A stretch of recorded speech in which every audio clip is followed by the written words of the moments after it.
সম্মানিত দর্শকবৃন্দ, আসসালামু আলাইকুম রহমতুল্লাহি ওয়া বারাকাতুহু। নাহমাদুহু ওয়া নুসাল্লি আলা রাসূলিল কারীম, আম্মা বা'দ। পিতামাতা জীবিত অবস্থায় সন্তানের পক্ষ থেকে 10টি হক,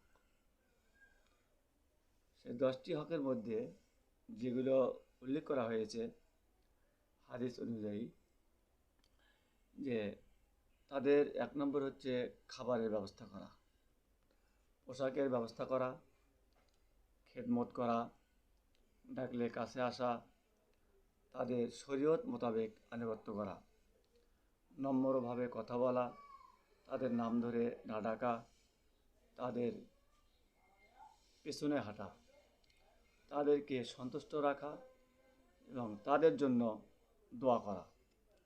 এই 10টি হক ছেলে মেয়ের পক্ষ থেকে আদায় করতে হবে।